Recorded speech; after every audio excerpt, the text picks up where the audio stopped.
Hello, my power plants, and welcome to this month's book review. This month, we'll be taking a look at a book series I didn't get into until my late teens, Artemis Fowl. Now, truthfully, the Artemis Fowl series was one I was peripherally aware of all throughout my childhood. But when I came across the book for the first time, I saw a review blurb on the back comparing it to Harry Potter, and I will admit that at the time, I wasn't too fond of J.K. Rowling's work due to the events of Order of the Phoenix, also known as She Killed Best Character.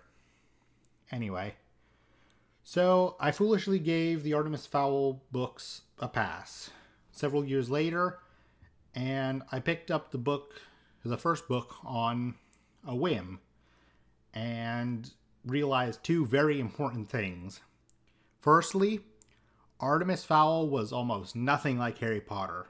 Secondly, Artemis Fowl was amazing. Now, Artemis Fowl isn't the type of series I can just give a general overview for. Each individual book is very close to being its own self-contained story, as it is part of the overarching narrative of the titular Artemis Fowl.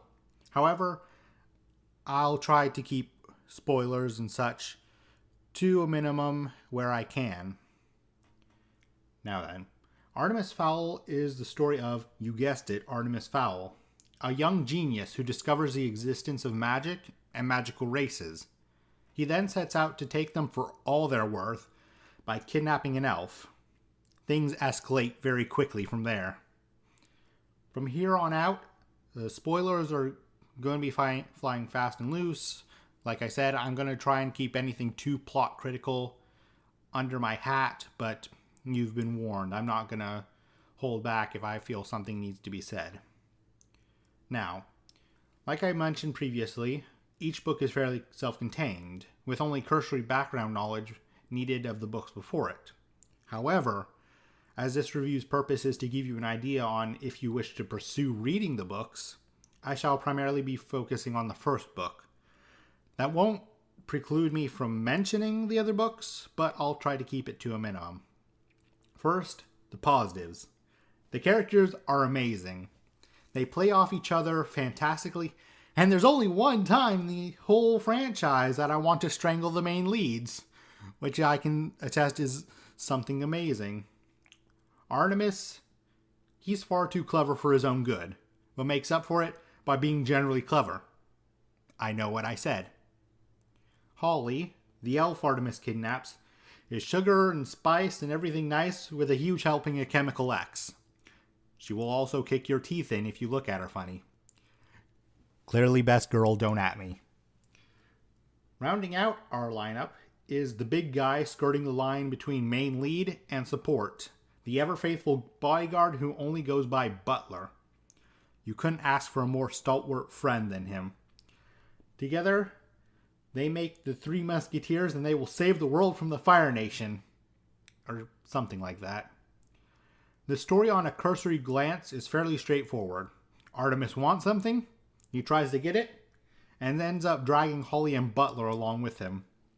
However, without giving too much away, just know that somehow or other Artemis always has plans within his plans that have backup to those plans with an emergency exit just in case.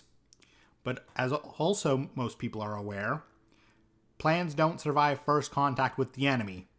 And half the fun is seeing how Artemis deals with these failures. Let's see, what's next? Yes. My final positive point is going to be the world itself. It's very nicely put together place, where nothing I came across broke my suspension of disbelief too much. Except for one thing, but I'll get to that later. Now, let's move on to the negatives.